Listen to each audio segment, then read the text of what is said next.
Fala, vencedores, uma ótima noite, que Deus abençoe a vida de todos e que a paz que excede todo entendimento esteja sobre a vida de cada um de vocês, em nome de Jesus. Hoje a gente vai para a nossa segunda live desse desafio de Efésios, né?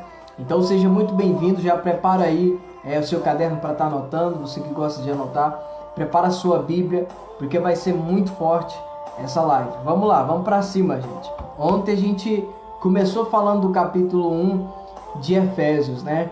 E hoje a gente vai estar terminando ele, para a honra e para a glória do Senhor. Espero que o Espírito Santo fale com você nessa noite. Amém? Deus abençoe a todos que estão acompanhando aí, que estão ao vivo. Para aqueles que vão ver essa live aí depois, Deus possa tocar de forma extraordinária sobre a sua vida também, em nome de Jesus. Então vamos lá, gente. Vamos para a nossa live aí de estudos, né? Da palavra de Deus. Vamos lá. Efésios capítulo 1. Já prepara aí a sua Bíblia. Efésios capítulo 1, versículo 15. Nós vamos estar continuando. Essa é a nossa segunda live, tá bom? É a nossa segunda live desse desafio de Efésios. Vamos lá. Vocês estão conseguindo me ouvir aí, gente? Coloca nos comentários se vocês estão conseguindo me ouvir, se está tudo ok, se está show, se está legal. Vamos lá. Olha só o que diz aqui em Efésios. Efésios capítulo 1, versículo 15. Diz o seguinte: por isso também eu, tendo ouvido a fé que há entre vós no Senhor Jesus e o amor para com todos os santos, não cesso de dar graças por vós, fazendo menção de vós nas minhas orações. Olha só isso daqui, gente, presta atenção. O apóstolo Paulo, ele ouviu a respeito da fé, né, dos cristãos que estavam em Éfeso. E ele orava por essas pessoas, né? Orava por essas pessoas. Existem vários tipos de fé. Eu vou citar duas para você. Existe a fé subjetiva e a fé objetiva. O que significa a fé subjetiva? A fé subjetiva é uma fé que você, por exemplo, acredito que eu vou vencer. Isso é uma fé subjetiva. A fé objetiva é, por exemplo, eu creio em Cristo. Ele é o meu Salvador. Então, a fé que salva é essa. A fé que salva é a fé em Cristo, é a fé objetiva. Pegou a visão? Que fé até o diabo tem. Mas a fé objetiva em Cristo é aqueles que recebem a revelação e são salvos por meio do sangue de Jesus. Então o apóstolo Paulo, ele começa elogiando Efésios, né? Os cristãos de Éfeso. Vamos lá. Ele tendo ouvido a fé que há entre vós no Senhor Jesus, então era uma fé objetiva, e o amor para com todos os santos. Olha o que a igreja tem que ter aqui. Tem que ter a fé no Senhor e o amor. Esse tem que ser o maior dom da igreja. Esse tem que ser o dom que a igreja deve priorizar, o dom do amor. Você quer que o Espírito Santo se manifeste de forma extraordinária? Ame. Ok? Porque é um dom, gente. O amor é um dom que nunca acaba, é um dom eterno. Todos os dons concedidos pelo Espírito Santo são concedidos por um certo período, por um certo tempo, mas um dia se vão acabar. Mas o dom do amor não. Inclusive está escrito lá em 1 Coríntios 13, a qual o apóstolo Paulo ele mostra um caminho sobremodo excelente. Ele fala a respeito dos dons espirituais e fala do melhor dom, do caminho mais excelente, que é o dom do amor. Então esse dom que você tem que buscar, amar as pessoas, perdoar as pessoas, aqueles que te ofendem. Porque quando você não perdoa, você carrega essa pessoa, você carrega essa mágoa, e a única pessoa que vai ser prejudicada em tudo isso é você mesmo. Quando Jesus fala para perdoar, é para o seu próprio bem. É que nem o vírus, a mágoa é que nem um vírus. que se você não usar o remédio correto para tirar, aquele vírus vai aumentando, até se tornar algo pior em você. É por isso que na vida de muitas pessoas se encontram doentes, enfermas, doente no corpo, na alma, no espírito. Por quê? Porque guardam mágoas, rancores. Entendeu? Então, independente da pessoa que te feriu, que te magoou, perdoe e libera essa pessoa. É o melhor que ela teve para te oferecer. Ok? Então, o que tinha de qualidade nesses cristãos aqui era isso. Era a fé no Senhor Jesus e o amor. Vamos lá. Não cesso de dar graças por vós, fazendo menção de vós nas minhas orações. O apóstolo Paulo orava por essa igreja. Para que o Deus de nosso Senhor Jesus Cristo, o Pai da glória, vos conceda espírito de sabedoria e de revelação no pleno conhecimento dele. Presta atenção. O Pai do quê? O Pai da glória. Escreve aí. O Pai da glória. O Senhor é o Pai da glória. Você sabe o que isso significa? Isso significa que quem nos honra é Ele. A glória vem dele. A honra vem dele. Existe uma glória que Deus ele não divide com ninguém. E existe uma que ele divide com você. Existe uma glória que ele divide com você. Mas existe uma que é só dele. Que glória que é só dele? A glória de ser adorado. De ser glorificado. De ser exaltado. Essa é a glória só de Deus. Por isso que ele quer adoração só para ele. Então essa glória é só dele. Mas qual é a outra glória que ele divide com você? Nas suas lutas, na sua vitória. Ele garante a vitória para você. Uma vez, Josué estava com medo. Estava com um pouco de medo porque estava diante de uma situação muito complicada. Liderando um povo e de frente deles tinha um rio. Como atravessar o rio? Então ele fez uma oração a Deus e Deus falou: Josué, hoje eu vou exaltar você, exaltar o meu nome e o seu nome diante desse povo. Esse povo vai te respeitar. Meu Deus, isso é muito forte. Então, gente, entenda, não espere das pessoas aquilo que somente Deus ele pode fazer na tua vida. O Pai da glória é Deus, é Ele quem vai te honrar, é Ele quem vai exaltar você no tempo certo, no momento certo. Mas você tem que esperar nele, tem que confiar, tem que manter a sua fé em Deus, porque Ele é o Pai da glória. Amém? Pega essa visão aí, gente. Pai da glória vos concede espírito de sabedoria e de revelação no pleno conhecimento dele. Espírito de sabedoria e de revelação. Deus revela, tá? Revela a sua palavra, revela mais dele. E cada dia que nós mergulhamos nessa vida, cada dia que nós mergulhamos na vida de Deus, nós temos a revelação mais profunda de quem Ele é. Inclusive, quando estivermos na eternidade com Cristo, estivermos no reino, nós vamos continuar aprendendo de Deus, nós vamos continuar conhecendo a Deus. Antes você conhecer só de nome, hoje você já tem um relacionamento. E a sua intimidade, o seu relacionamento vai só se aprofundando. Na medida em que você se lança nele. Na medida em que você quer mais dele. Amém? Vamos lá. Então vos concede espírito de sabedoria e de revelação no pleno conhecimento dele. Iluminados os olhos do vosso coração para saberdes qual é a esperança do seu chamamento, qual a riqueza da glória da herança dos santos. Olha só.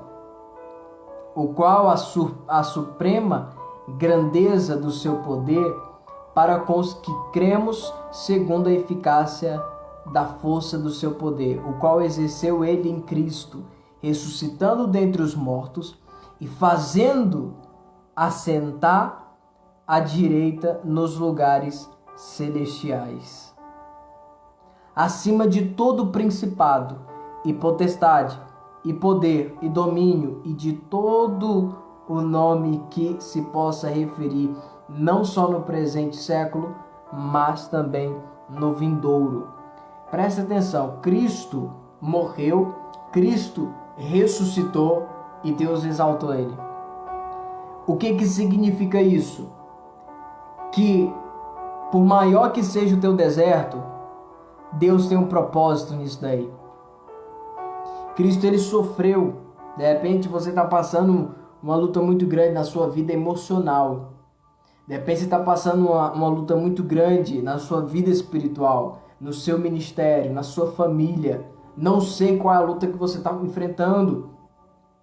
Mas Cristo, ele já passou pelos momentos mais difíceis que um homem, que uma pessoa pode passar. Você já ficou angustiado? Com certeza já. Você já ficou triste? Com certeza já. Mas Jesus, ele já ficou angustiado ao ponto de suar sangue.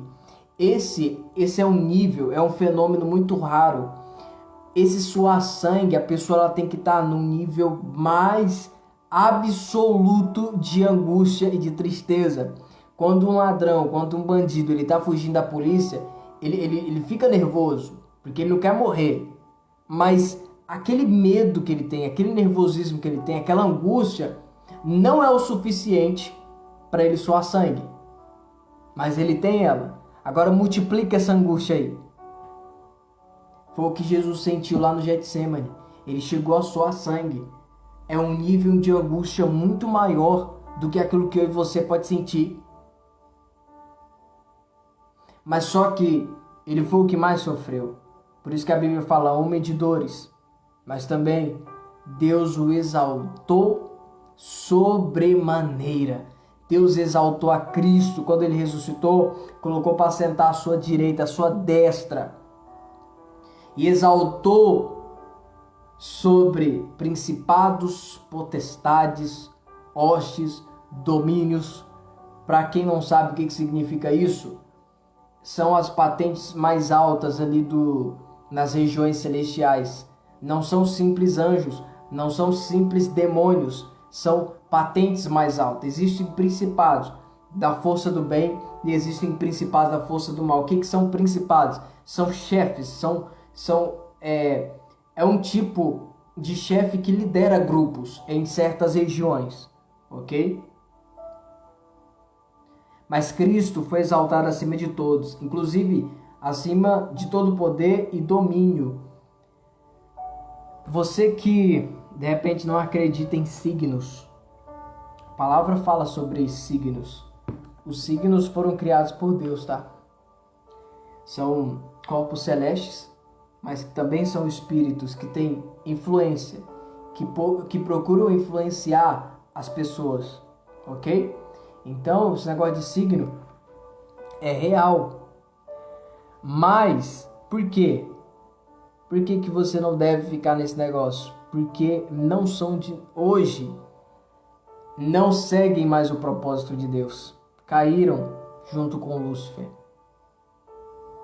Então, quando uma pessoa ela vai lá ver naquele tal do horóscopo lá, por que muitas das vezes bate?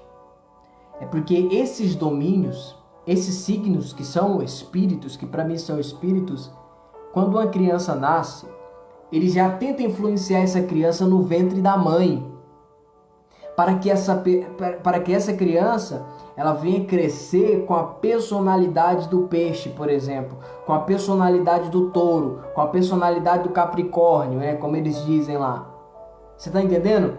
Por quê?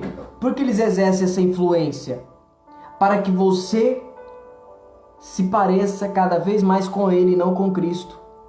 Só que deixa eu te falar, acima desse daí, acima de todo signo está Cristo. Você nasceu para manifestar a glória de Cristo. Você nasceu para ser como Cristo, para imitar a Cristo. Porque Ele está exaltado acima de todo qualquer espírito, qualquer principado, qualquer potestade. Então, presta atenção, existem esses espíritos que trabalham. Por isso que muitas vezes a pessoa vai ver lá, nossa, não é que deu certo, não é que eu gosto dessa cor? Ah, não é que a minha personalidade é assim, que não sei o quê. Tudo para te afastar de Cristo. Tudo para te afastar da imagem do Senhor. Você está entendendo?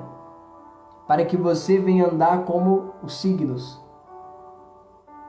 Só que Cristo está acima de todos eles. Nós temos que imitar a Cristo. Imite a Cristo. Sua personalidade, o seu caráter não tem que ser como o de um leão, como de um escorpião, de libra, sei lá o que. Mas seu caráter tem que ser como o de Cristo. Você foi chamado para isso. Amém? Porque a igreja é o corpo de Cristo. Já vai falar aqui, ó. Versículo 22. E pôs todas as coisas debaixo dos pés. Tudo está debaixo do pé de Cristo. Para que você vai ficar se submetendo a coisas que estão debaixo do pé de Cristo? Se submeta a Cristo. Está debaixo do pé. Cristo é o cabeça. Ele colocou até você maior do que esses principados. Ah, pega essa daí, pelo amor de Deus. Porque Cristo não é o cabeça. E quem é o corpo de Cristo? A igreja aqui na terra. Você tem que manifestar a glória de Deus. E não a glória daquilo que é menor do que você. Você está entendendo? Ó, e pôs todas as coisas debaixo dos pés, para ser o cabeça sobre todas as coisas, o deu à igreja, a qual é o seu corpo, a plenitude daquele que a tudo enche em todas as coisas. É somente Cristo quem nos completa. É somente Cristo quem nos salva. É somente Cristo quem nos renova, quem nos fortalece, quem nos levanta. Somente Ele. Nós fazemos parte do corpo de Cristo. A igreja é o corpo de Cristo. Ele é o cabeça. O objetivo do corpo é obedecer o que a cabeça está falando. Vocês estão entendendo?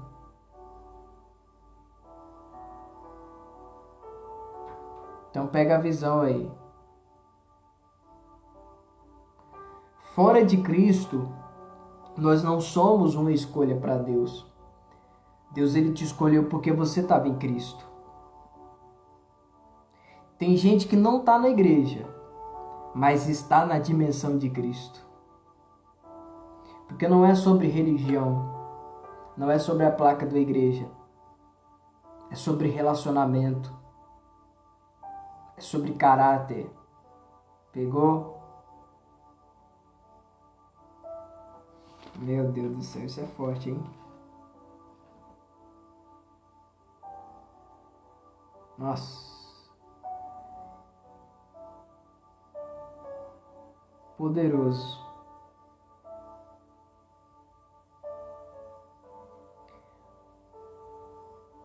Vocês estão entendendo, sim ou não? Então, que o nosso objetivo seja imitar a Cristo. Simples. Para imitar a Cristo. Pega a visão aí. Você foi chamado para se parecer cada vez mais com Cristo. Nós somos salvos assim, gente.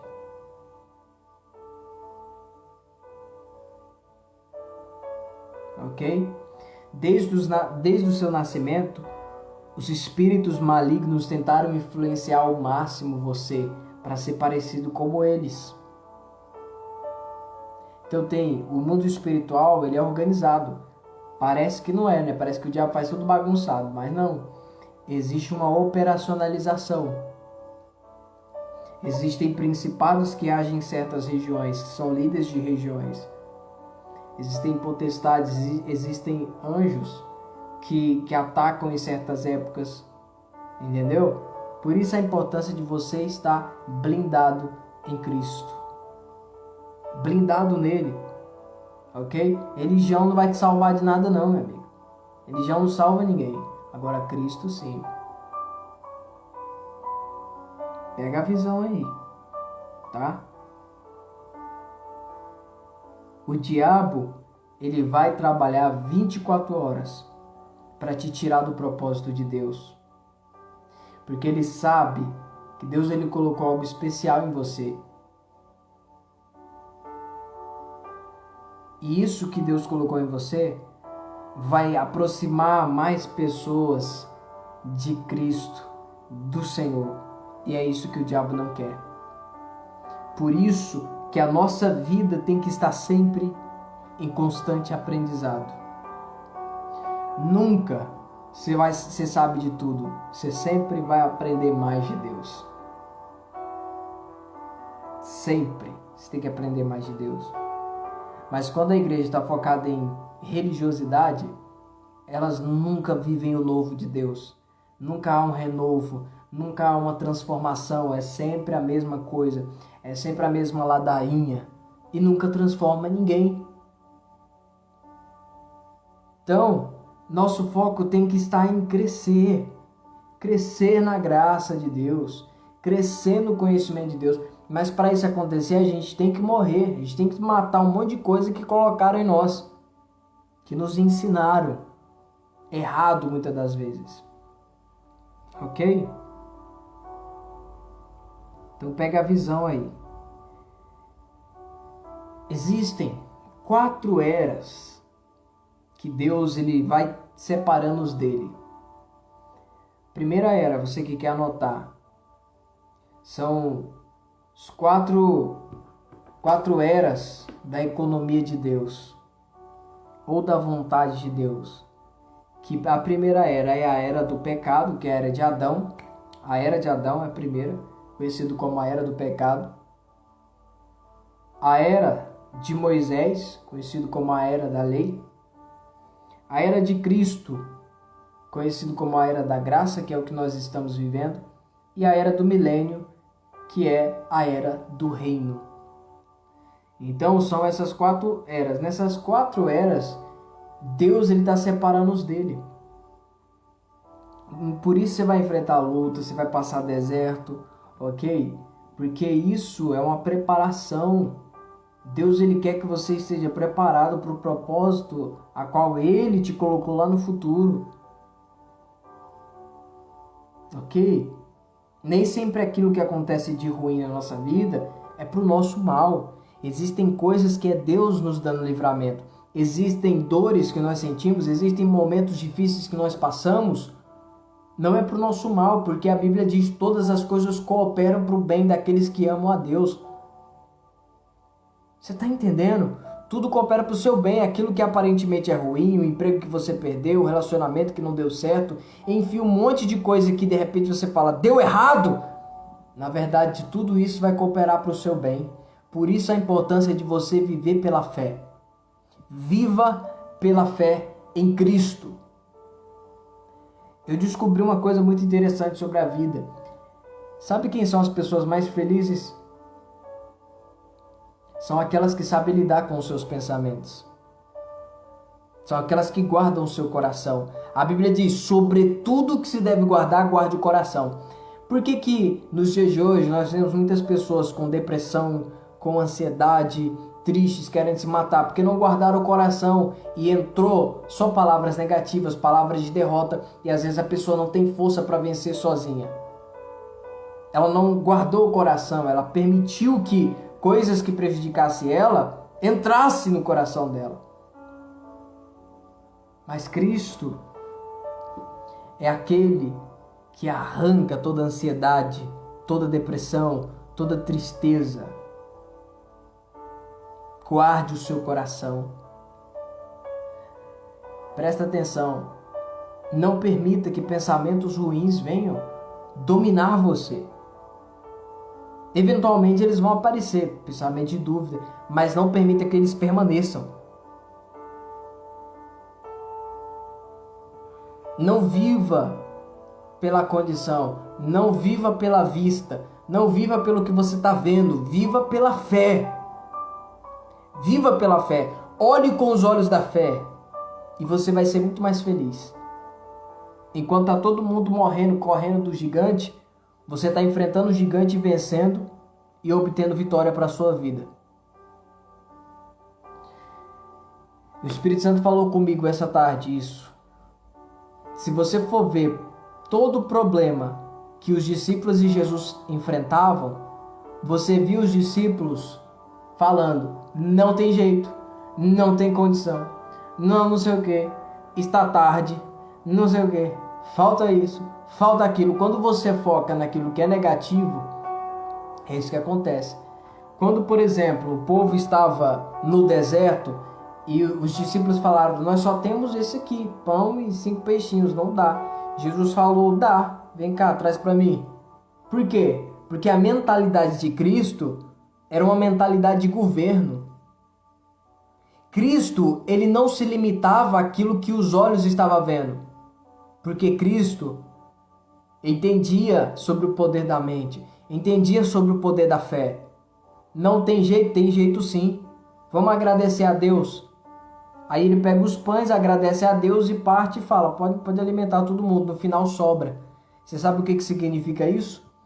Pessoas que vivem de condição nunca vai ver a multiplicação na vida delas, mas pessoas que vivem pela fé, pessoas que sabem lidar com suas emoções, com seus sentimentos, essas pessoas vão viver a abundância, porque o pensamento dela não está limitado ao que elas estão vendo. O pensamento dela está olhando para aquilo que elas já têm, para aquilo que Deus já fez. Isso é viver pela fé. Por isso que Cristo pegou o pão e o peixe e falou: Senhor, eu te agradeço, porque eu sei que isso aqui vai dar para a multidão todinha. Olha o pensamento de Cristo. O que muitas das vezes nós pensamos? Ah, tá difícil. Ah, que não sei o quê. Não sei o quê. É a forma como você lidar com seus pensamentos. Como que eu tenho fé? Alimentando. Como que eu alimento a fé? Através da palavra. Através da oração. Isso que alimenta a tua fé. Ok?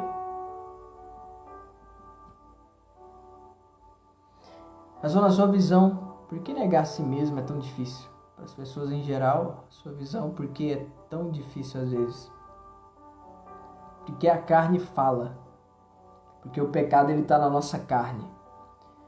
O apóstolo Paulo, por isso que ele falou sobre a luta contra a carne e o espírito. E aonde que eu estou aí? Aonde que você está? Você é a alma, nós somos a alma. Qual o sinal que o Espírito Santo está dentro de você? O que você quer fazer é aquilo que o Espírito Santo quer.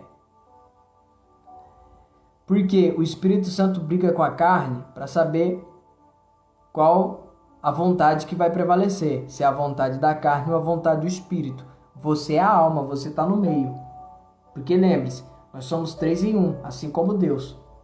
Nós viemos dele, somos 3 em 1. Nós somos uma alma vivente, que temos um corpo natural e um corpo espiritual.